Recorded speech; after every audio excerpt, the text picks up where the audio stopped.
요즘은 경찰에 과학수사팀이 있어서 살인사건 같은 강력범죄가 일어나면 과학적으로 조사를 하게 됩니다.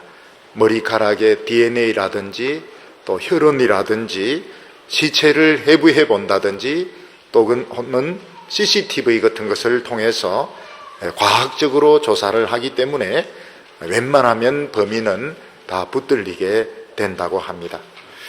범인이 자기는 아무리 죄를 안 지었다고 부인을 해도 과학적인 증거 앞에서는 부인할 수가 없는 것입니다.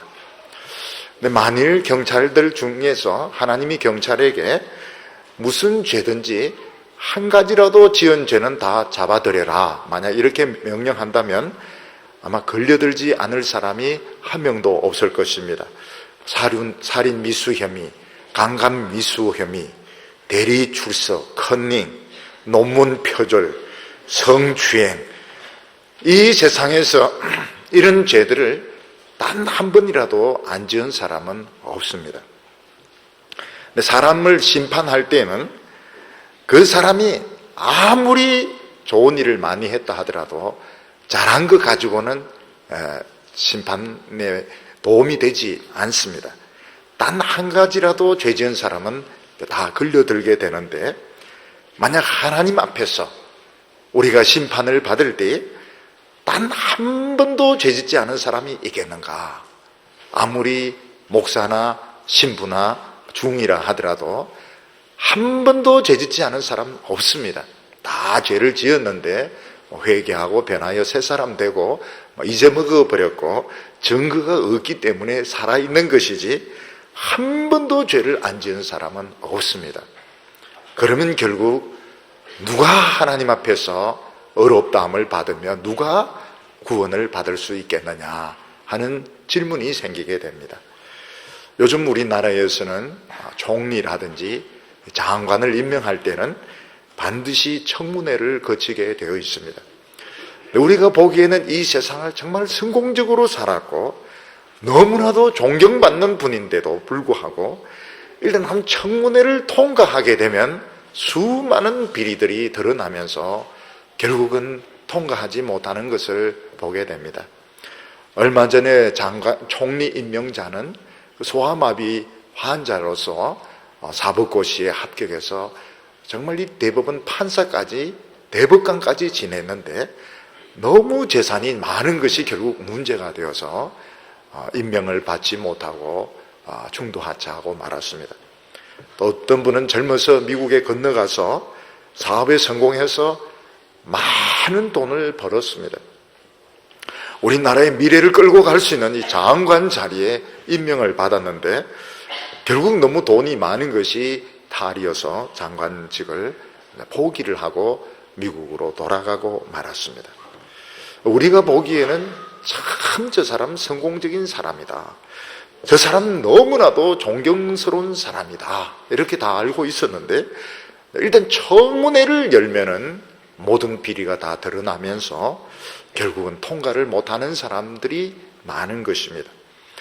하물며 우리가 천국에 들어갈 때에 하나님 앞에서 모든 비리, 모든 죄, 딱 한 번이라도 죄를 지었으면 다 이게 들통이 나게 되는데 과연 하나님의 심판대를 통과해서 구원받을 사람이 있겠느냐 하는 것입니다. 예수님은 없다고 말씀하셨습니다. 아무도 자기 행위로서는 구원받을 사람이 없는데 하나님은 하실 수 있다, 이렇게 말씀하셨습니다. 오늘 여기 보면 한 부자 청년의 질문이 나오게 됩니다. 오늘 말씀 누가복음 18장 18절 말씀을 보면 어떤 관원이 물어 가로되 선생님이여 내가 무엇을 하여야 영생을 얻으리까, 이런 질문을 하게 됩니다. 예수님을 찾아온 이 사람은 젊은 사람인데 고위직에 있는 사람이었고 부자였습니다. 다시 말해서 이 사람은 다른 사람은 한 가지도 못하는 일을 몇 가지씩이나 해낸 사람이었습니다. 이 사람은 젊은 나이에 고위직에 올랐고 돈이 많은 부자였고 또 거기에다가 율법적으로도 깨끗한 삶을 사는 사람이었습니다. 유대사회 기준으로 보면 흠 잡을 데가 없는 완벽한 사람이었습니다. 사람들은 이런 사람은 정말 천국에 들어가고다 남겠구나 이렇게 생각할 정도로 모든 것을 다 갖춘, 삼박자를 다 갖춘 사람이에요. 젊지요, 고위직에 올라갔죠, 돈도 많이 벌었죠. 그렇고 또 율법적으로 종교적으로도 흠이 없는 사람이었습니다. 이런 사람이 예수님에게 찾아와서 신앙 상담을 하는데 뭐라고 상담하는가 하면, 선한 선생님이요, 어떻게 해야 내가 구원을 얻겠습니까? 이 구원에 대한 질문을 하게 된 것입니다. 이 부자 청년은 다른 사람보다 능력도 뛰어나고 열심히 노력을 했고, 또 이 사람은 참 신앙심도 좋아서 정말 성공한 사람이었습니다. 그럼에도 불구하고 자기 마음속으로는 뭔가 좀 부족한 것이 있어서 좀 더 해야 구원을 얻을 수 있지 않을까, 이런 생각을 하고 있었습니다. 이 청년이 가진 구원의 기준은 양적인 것이었습니다. 지금까지 나름대로 열심히 신앙생활을 해왔는데 뭔가 좀 부족한 것 같아요. 그래서 좀 더 노력하면 될 것 같은데 무엇을 노력하면 좋겠느냐, 이런 질문을 한 것입니다. 우리가 이 젊은 부자 청년의 질문을 보면 참 이 사람이 훌륭한 사람이란 걸 알게 됩니다. 젊은 나이에 성공하고 부자가 되었다면 자만심의 도취가 되어서 참 사람이 교만할 수 있을 텐데, 이 사람은 더 하나님의 구원을 사모하며 또 목말라 하는 것을 볼 수가 있습니다. 우리가 이 청년을 보면 옛날 옥스퍼드 대학을 다니던 존 웨슬레를 생각하게 됩니다. 존 웨슬레는 아주 엘리트 출신이었고 사람이 아주 지성인이었습니다. 그런데 어떻게 하면 더 구원을 얻을 수 있을까? 그래서 친구들과 같이 홀리 클럽이라는 그런 모임을 만들었습니다. 그래서 일주일에 많은 시간 기도하고 금식하고 또 교도소 가서 전도도 했습니다. 근데 아무리 열심히 노력을 해도 웨슬리는 구원의 확신을 얻을 수가 없었습니다. 그래서 웨슬리는 결국 신대륙 미국 조지아주에 가서 그 인디언들에게 선교를 하게 됩니다. 인디언들에게 선교를 하면 내가 더 구원의 확신을 가질 수 있을까? 그런데 거기서도 실패를 하고 배를 타고 영국으로 돌아오는 과정에 큰 풍랑을 만나게 되었습니다. 웨슬레는 죽음에 대하여, 심판에 대하여 벌벌 떨고 있는데 어떤 기독교인들이 모여서 찬송하며 기도하는 것을 볼 때에, 야, 저 사람들은 나와는 뭔가 다른 것을 가지고 있구나. 그래서 런던에 와서 그 사람들의 모임에 이제 참여하기 시작했습니다. 근데 어느 날 거기서 어떤 사람이 마틴 루터의 로마서 주석 서문을 읽는 가운데 예수님께서 그 십자가 보혈로 내 모든 죄를 사하셨다는 이런 체험적인 확신을 가지게 됩니다. 올드스 게이트의 체험이라고 이야기를 합니다. 예수님께서 내 모든 죄를 사하여 주셨고 그의 마음이 뜨거워졌다고 말하고 있습니다. 결국 웨슬레를 구원의 확신에 이르게 한 것은 기도하고 금식하고 전도한 이런 행위가 아니고 예수님의 십자가 보혈을 믿는 믿음으로서 구원의 확신을 얻게 되었던 것입니다. 저는 어렸을 때부터 교회를 다녔지만 중생의 체험이 없었고 구원의 확신이 없었습니다. 저는 늘 하나님을 짝사랑하는 것 같았고 하나님께 가까이 가면 갈수록 하나님은 더 멀어지는 것 같았습니다. 하나님이 날 사랑하는 것이 아니고 내가 하나님을 사랑하는데 하나님은 너무나도 멀리 계신 것 같았습니다. 그러다가 이제 제가 대학교에 들어가서 대학 생활을 하면서 내 속에 있는 이 죄를 보게 되었습니다.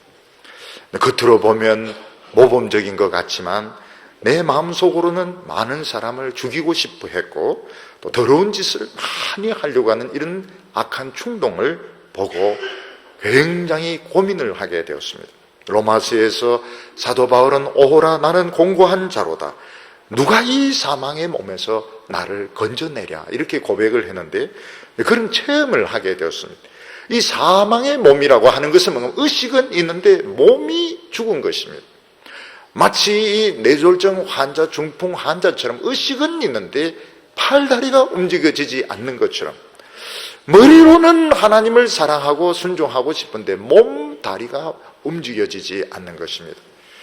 그때 예수님이 십자가에 못 박혀 죽은 것을 마음속으로 받아들이고 항복했을 때 제 마음속에 하나님의 사랑이 오게 되었고, 그리고 성령이 오게 되면서 중생의 체험을 하게 되었습니다.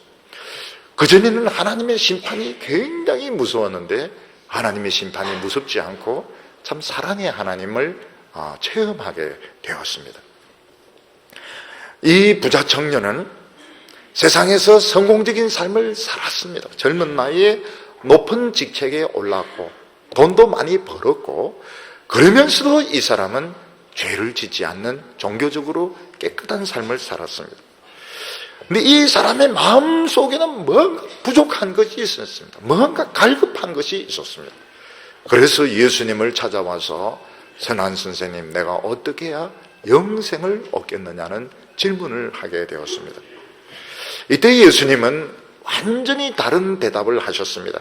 오늘 말씀 누가복음 18장 19절을 보면 예수께서 이르시되 내가 어찌하여 나를 선하다 일컫느냐, 하나님 한 분 외에는 선한 이가 없느니라고 말씀하셨습니다.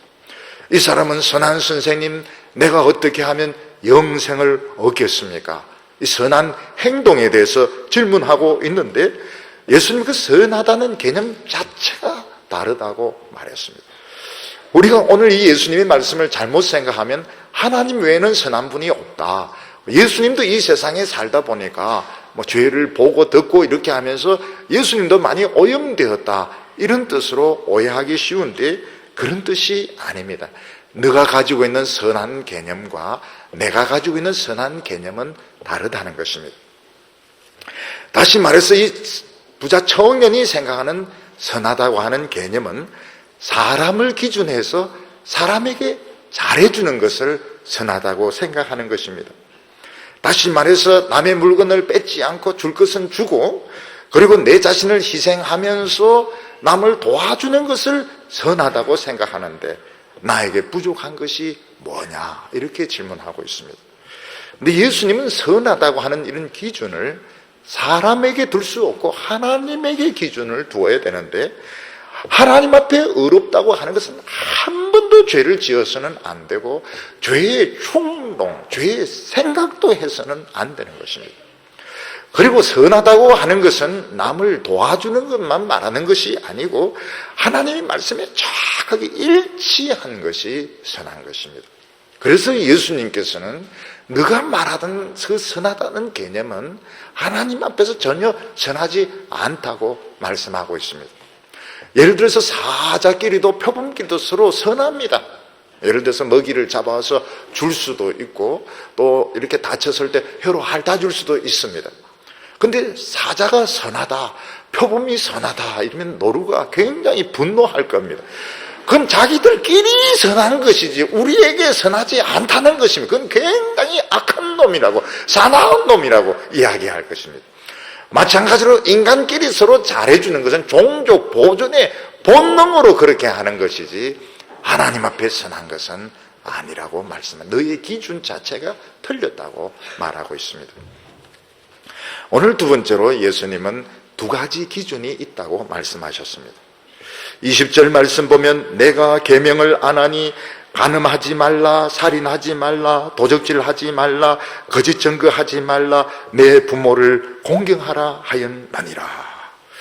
예수님께서는 이 부자 청년이 젊은 나이에 부자가 되었고 높은 고위직에 올라갔지만 너는 참 축복받았다, 성공적인 삶을 살았다고 말씀하지 아니하셨습니다.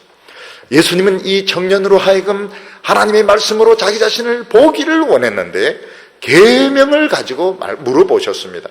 너가 계명을 지켰느냐? 계명을 너가 잘 알 텐데 살인하지 말라, 간음하지 말라, 도적질하지 말라, 거짓 증거하지 말라, 부모를 공경하여라, 이렇게 말했다고 했습니다. 이 부자 청년은 당당하게 나는 어렸을 때부터 잘 지켰다고 대답을 했습니다. 21절에 보면 여짜오되 내가 이것은 어렸을 때부터 다 지켰나이다. 우리가 이것을 보면 이 청년이 결코 과장된 표현을 한다고 생각되지 않습니다. 이 청년은 정말 이 계명을 어릴 때부터 다 지켰던 것입니다.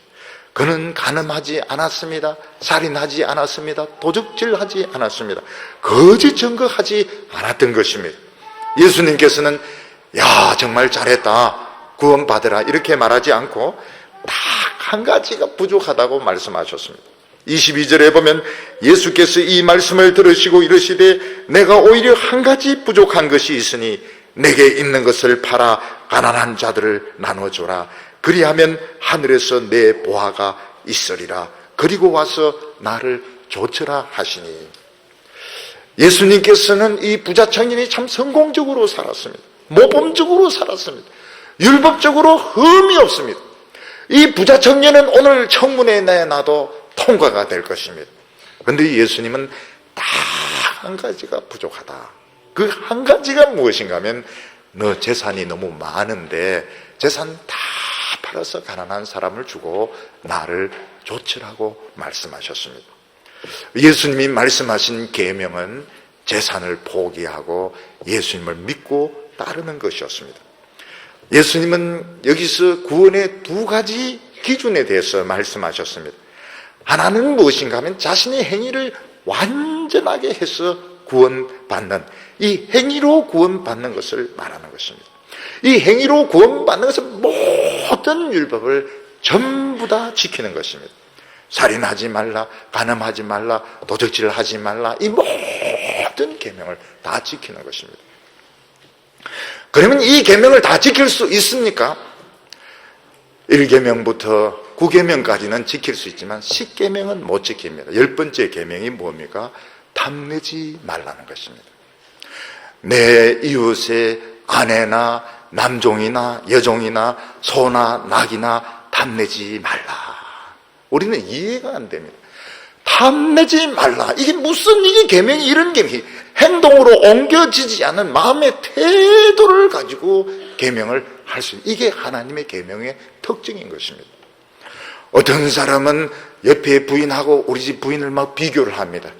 저 집 부인은 날씬하고 밥도 적게 먹고 상냥한데 우리 집 부인은 밥이란 밥은 다 먹고 잔소리 퍼붓는데 바꿨으면 좋겠다.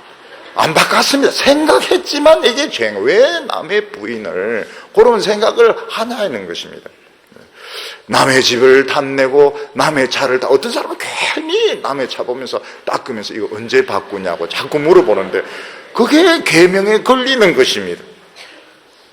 사람들은 나는 율법을 다 지켰습니다. 그게 지킨 게 아닙니다. 왜냐하면 이미 죄는 우리 안에 들어와 있는 것입니다. 인간이 에덴 동산에서 타락하기 전에는 행위로 구원받을 수 있었습니다. 근데 인간이 타락하고 난 뒤에 죄가 이미 우리 안에 들어와 있습니다. 그래서 이 계명이라고 하는 것은 울타리지 이게 영생을 얻게 하는 것이 아닌 것입니다. 하나님께서 이스라엘 백성들에게 십계명을 주신 것은 그 십계명을 지키다 보면은 내 안에 죄가 들어와 있구나. 내가 너무나도 탐욕스럽구나. 내가 행동으로는 간음하지 않았지만 마음으로는 얼마나 더러운 짓을 많이 했는가. 내가 행동으로는 살인하지 않았지만 내가 마음으로는 얼마나 다른 사람이 죽기를 원했던가. 오호라 나는 공고한 자로다. 누가 이 사망의 몸에서 나를 건져낼까. 하나님 앞에 나와서 회개하도록 하기 위해서 십계명을 주었던 것입니다. 어떤 사람, 목사님 그런 소리 하지 마세요. 그런 마음은 못된 놈, 정말 그런 사람이 저 예쁜 아가씨 보세요. 저 예쁜 천사 같은 예쁜 아가씨가 어떻게 그런 생각을 할까요? 물어보세요. 누가 옆에서 다른 애가 더 이쁘다 이렇게 말하면은 쟤는 안 죽나 이런 생각을 다 한다는 것입니다. 아무리 이뻐도 말은 안 해도 마음속으로는 쟤가 없어졌으면 없어지는 게 중요한 것이죠. 이 젊은 청년은 문자적으로는 이 계명을 지켰다고 하는 것은 어기지 않았다는 것입니다. 육체적으로는 살인하지 않았습니다. 육체적으로는 간음하지 않았습니다. 그렇다고 해서 이 계명을 지킨 것이 아닙니다. 왜냐하면 이 계명이라고 한 지키는 것은 굉장히 적극적인 것을 말하는 것입니다. 살인하지 말라는 계명을 지키는 것은 살인하지 않는 것만이 아니고 남의 생명과 신체를 소중하게 생각해 주는 겁니다. 남을 때리지 않는 것은 물론이고 인격적인 모독도 해서는 안 되고 심지어는 저속적인 농담을 해서도 안 되는, 그게 살인의 계명에 걸리는 것입니다. 간음하지 말라 하는 것은 육체적으로 간음하지 않는 것은 물론이고 다른 사람의 그 정조나 인격을 소중하게 대해주는 것입니다. 도적질하지 말라 하는 것은 다른 사람의 재산을 소중하게 생각해주고 지켜주는 것입니다. 그래서 진짜로 계명을 지키려고 할 때에는 겉으로 보기에는 계명을 어기지 않았지만, 왜냐하면 계명 어기면 이 이스라엘도 아닙니다. 도덕적인 비난을 받고 진짜 나쁜 놈입니다. 이게 비난받기가 무서워서 행동으로 죄는 지지 않지만 마음속으로는 이 말씀대로 못 삽니다. 예수님은 부자 청년에게 내 가진 재산을 다 팔아서 가난한 자에게 주고 나를 좇으라 하는 것은 공로로는 구원받을 사람이 없다는 것입니다. 우리가 이 세상에서 마음으로 생각하는 것하고 행동은 엄청 차이가 있습니다. 이 세상에서는 남을 죽인 것과 죽이려고 하는 것은 엄청 차이가, 죽이려고 마음먹는 건 죄가 없습니다. 인정이 안 돼. 그러나 죽인 거는, 이거는 정말 무서운 죄죠. 육체적으로 간음한 것과 마음속으로 안 좋은 생각한 것은 엄청 차이가 있습니다. 이 세상에서는 그렇습니다. 네, 하나님 앞에서는 이 생각도 다 죄가 되는 것입니다. 예수님께서는 이 부자 청년에게 너는 율법을 어기지는 않았지만 율법의 그 정신에 비추어 보면 너는 사실 사랑이 없다는 겁니다. 내가 이렇게 많은 부자가 되고 높은 자리에 올라갔다는 자체가 너는 사랑이 없다. 그래서 너는 너 가진 것을 다 버리고 나를 좇으라고 말씀하셨습니다. 예수님께서 모든 것을 버리고 나를 좇으라, 너 인생을 나에게 맡기라는 것입니다. 너의 노력으로 구원받으려고 하지 말고 너의 문제 많은 너의 자아, 너 인생을 나에게 맡기고 너는 하나님의 말씀을 배우라고 말씀하셨습니다. 예수님께서는 이 청년을 굉장히 사랑하셨습니다. 세상적으로는 성공했음에도 불구하고 의에 줄이고 목마른 이 청년을 사랑하셔서 너는 말씀의 종이 되라. 말씀의 종이 되려면 가난해야 됩니다. 일단 돈이 있으면 이 말씀에 목숨을 걸지 않습니다. 이 성경이 해석이 되지 않습니다. 철저히 가난하고 먹을 것이 없는 상태에서 큐티를 하고 말씀을 연구할 때 성경이 살아있는 것을 깨닫게 되는데 이게 진짜 복인 것입니다. 예수님께서는 이 부자 청년에게 넌 두 가지를 가지려고 하는데 이 세상의 복과 하나님의 복 두 가지를 다 가지려고 한 두 가지를 다 가질 수가 없다. 하나를 다 버리고 나를 좇으라고 말씀하셨습니다. 이 부자 청년은 굉장히 근심하면서 돌아가게 되었습니다. 오늘 여기 세 번째로 보면 사람은 할 수 없지만 하나님은 할 수 있다고 말씀하고 있습니다.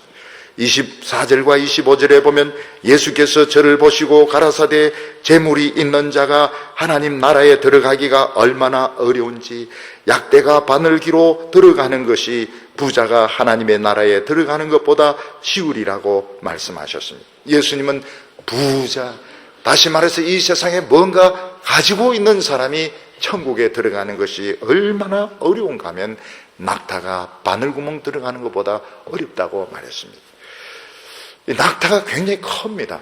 낙타가 말보다 더 큽니다. 그리고 바늘구멍은 굉장히 적습니다.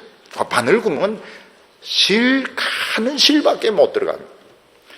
저는 어렸을 때 이 할머니들이 눈이 안 보이니까 저희 애들에게 실을 이 바늘구멍에 넣는 것을 많이 시키셨습니다. 우리는 이제 눈이 밝기 때문에. 그래서 우리가 이제 실에 이제 침 붙이가 돌려가지고 다 이렇게 하면 실이 통과가 되면 이제 할머니가 잘했다 하면서 막 머리를 쓰다듬어 주고 있는데 나중에는 이제 바늘을 실을 꿰는 그 도구가 발견이 돼가지고 철사 당녀가 당기면 쉽게 이렇게 실을 꿰을 수 있게 되었습니다. 예수님의 말씀은 분명히 과장입니다. 낙타가 바늘구멍 들어가는 것보다 더 어렵다. 과장된 표현이죠. 근데 무슨 말인가? 불가능하다는 겁니다. 뭔가 이 세상에 가지고 있는 사람, 뭔가 성공한 사람이 천국 들어가는 것은 불가능하다고 말했습니다. 그러니까 제자들이 깜짝 놀라서 그러면 아무도 못 들어가겠네요. 그때 예수님은 그러나라고 말씀하셨어요. 그러나 누가 구원을 얻을 수 있습니까? 예수님은 그러나 사람은 할 수 없지만 하나님은 하실 수 있느니라고 말했습니다. 사람의 힘으로 구원받을 수 있는 사람은 아무도 없습니다. 아무리 종교적으로 존경받는 선생이라 하더라도, 아무리 아프리카나 험한 곳에 가서 봉사하는 사람이라 하더라도 그 행위로는 구원받을 수 있는 사람이 한 명도 없습니다. 왜냐하면 죄 없는 사람이 없거든요. 우리나라에 보면 이 신부님이나 또 수녀님 중에서 정말 그 아프리카에 가서 한센 환자들, 에이즈 환자들 돕는 사람이 있습니다. 지난번에 보니 어떤 한 여성이 직장을 조기 퇴직을 하고 아프리카 굉장히 그 오지에 가서 에이즈 환자를 돌보고 있었습니다. 기자가 물어보니까 나는 더 늦기 전에 뭔가 이런 좋은 일을 하고 싶었다. 그러면서 그 에이즈 환자를 돕는 일을 하고 있었습니다. 그런 분들은 너무너무 훌륭한 분들이죠. 우리는 그 발치도 못 따라갈 것입니다. 그래도 그렇게 훌륭한 분들도 다 옛날에 죄 지은 적이 있는 것입니다. 살인 미수, 강간 미수, 컨닝, 대리 출석, 논문 표절, 성추행, 누구든지 죄 안 지은 사람은 아무도 없습니다. 예수님께서 말씀하신 자기 의를 가지고 구원받을 사람은 아무도 없다는 것입니다. 구원받으려고 하면 어떻게 되면 예수님에게 내 인생을 맡겨버릴 때, 오직 예수를 믿을 때 예수님은 어떻게 낙타를 납작하게 만들어서 바늘구멍을 통과하게 해주시는 것입니다. 이 천국문은 참 이상합니다. 천국문은 이게 막 플렉시블합니다. 유동적입니다. 그래서 내가 가진 공로나 내가 가진 의를 가지고 들어가려면 바늘구멍으로 딱 절대로 못 들어갑니다. 우리가 이 다른 종교를 보면 참 그 종교적인 수행이 우리하고는 비교가 되지 않습니다. 막 금식을 하고 침묵을 하고 밤에 잠을 안 자고 돌을 닦는데 천국문은 이상합니다. 내 행위로 들어가려고 하면 바늘구멍이 돼서 절대로 못 들어갑니다. 내가 믿음으로 들어가려면 대문짝같이 열립니다. 유대교가 실패했습니다. 행위로 믿으려고 하다가 실패했습니다. 천주교도 실패했습니다. 행위로 믿으려고 하다가 실패를 했습니다. 오늘 요즘 기독교도 보면 자꾸 행위로 믿으려고 하는데 행위로 믿으면 바늘구멍으로 못 들어가게 됩니다. 오직 믿음이면 내 인생을 하나님께 맡기는 것입니다. 근데 우리는 못 맡깁니다. 어떻게 내 인생을 하나님께 맡길 수 있습니까? 그래서 하나님은 사랑하는 사람들에게 맡기도록 만듭니다. 하나님은 사랑하는 사람을 싹 데리고 어디로 갑니까? 옥상에 올라가서 탁 떨어뜨려서 납작하게 만들어 놓습니다. 그냥 아무것도 아니고 박살을 만들어 놓습니다. 오 주여 나는 아무것도 아닙니다. 주여 나를 죽이든지 살리든지 알아서 하십시오. 주님은 그런 기도를 제일 잘 들어주십니다. 죽이든지 살았든지 알아서 죽이기도 하고 살려주기도 하고, 주여 찢이든지 볶든지 알았다. 찢이고 볶고 삶고 엉망진창으로 만들어가지고 가늘게 만들어서 바늘구멍을 통과하게 하는 것입니다. 근데 군대에 가보면 군대는 다 이 폼 아닙니까? 폼. 그래서 막 열병 분열하면 막 다 이 사관생도들 보면 깃발 들고 막 쫙 이렇게 하면 막 이 손각도 이게 가로 세로 높이 다 맞습니다. 착착해서 천국 들어가냐? 못 들어갑니다. 천국 못 들어갑니다. 천국은 믿음으로 들어가는 겁니다. 오늘 개신교도 교인들을 헌신적으로 만들기 위해서, 더 많이 봉사하기 위해서 막 행위를 강조하고 칭찬하기 싫은데 그러면 딱 걸려 들어가게 됩니다. 좀 늦어도 우리가 구원받은 감격으로 우리가 기도하고 봉사할 때, 교인들에게 여러분 성경 안 읽으면 지옥 갑니다 이러면 막 1년에 막 20번 읽습니다. 여러분 구원받은 감격으로 뭐 천국은 상관이 없지만 성경 한번 읽어보세요. 한 번도 안 읽습니다. 그래도 하나님은 그걸 좋아하십니다. 구원 받으려면 헌금을 많이 하세요. 막 집에 있는 거 가져가서 막 헌금 바치는데, 여러분 이미 구원 받았습니다. 기쁨으로 헌금하든지 말든지 하죠. 절대로 안 하죠. 헌신자를 얻기 위해서 막 행위를 강조하기 쉬운데, 자, 이것은 바늘구멍을 들어가려고 하는 것입니다. 우리에게는 예수님의 공로밖에 없습니다. 28절에 보면 베드로가 여짜오되 보옵소서, 우리가 우리의 것을 다 버리고 주를 쫓았나이다. 모든 것을 다 버리고 쫓았습니다. 그러면 어떻게 됩니까? 이 바늘구멍이 대문으로 변하는 것입니다. 어떻게 제자들이 모든 것을 다 버릴 수 있었을까요? 우선 1차적으로는 가진 것이 별로 없었기 때문입니다. 가진 것이 적은 사람은 버리기가 쉽습니다. 우리 청년들은 버리기가 쉽습니다. 왜냐하면 가진 것이 시간밖에 없기 때문에, 젊음과 시간밖에 없기 때문에 버리기가 쉽습니다. 그러나 이미 성공한 분은 버리기가 어렵습니다. 그는 바늘구멍을 통과해야 되는 것입니다. 그런데 제자들에게 더 중요한 것은 그들은 이미 주님의 말씀을 듣고 믿음이 생겼기 때문입니다.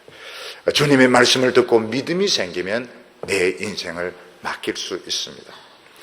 다른 사람은 우리가 너무 훌륭하기 때문에 더 훌륭해지기 위해서 예수 믿는다 이렇게 생각하는데 아닙니다.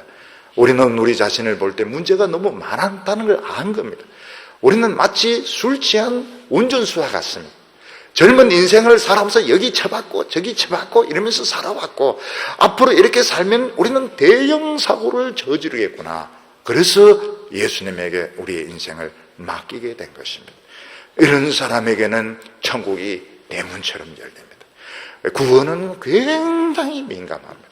우리가 다른 종교 보면 참 멋있습니다. 그 입은 옷이 멋있고, 그 행위가 멋있고, 그 종교적인 직책이 너무 멋있고, 계급이 멋있고, 지식이 멋있는데 바늘구멍을 통과해야 됩니다. 우리 기독교를 보면 정말 내세울 것이 없습니다. 그냥 예배드리고 웃고 떠들고 참 이런데 통과합니다. 왜냐하면 예수님의 공로로, 예수님의 은혜로 구원을 받기 때문입니다. 우리 사랑하는 형제 자매 여러분, 여러분들이 가진 것이 적은 것은 굉장히 유리한 것입니다. 내가 가진 것이 적기 때문에 우리는 버리기가 쉽고, 또 우리는 젊기 때문에 예수님을 믿어야 됩니다. 우리는 문제가 많습니다. 우리는 너무 성격적인 문제도 많고, 우리는 미래를 살아갈 자신이 없기 때문에 예수를 믿는 것입니다. 주님께서는 여러분의 인생을 붙잡아 주셔서 멋진 인생, 축복의 인생을 만들어 주실 줄 믿으시기를 바랍니다. 기도드리겠습니다. 거룩하신 하나님 아버지, 행위로는 하나님 앞에 어렵다 함을 받을 사람이 단 한 명도 없지만 예수님의 공로로 죄 용서함 받게 하여 주시고 하나님 앞에서 은혜 받게 하여 주시니 감사합니다. 오늘 이 시간 내 힘으로 살려고 하는 의지들, 내 자신의 노력들 다 내려놓게 하여 주시고 내 있는 모습 이대로 주님 앞에 맡기고 주님을 따라갈 때에 주여 인도하여 주시옵소서. 멋진 인생으로 만들어 주실 줄 믿습니다. 우리 청년들 너무 많이 고민하지 말게 하여 주시고 어린 양이 목자를 따라가듯이 말씀을 따라갈 수 있는 믿음을 허락하여 주시옵소서. 예수님의 이름으로 기도하옵나이다.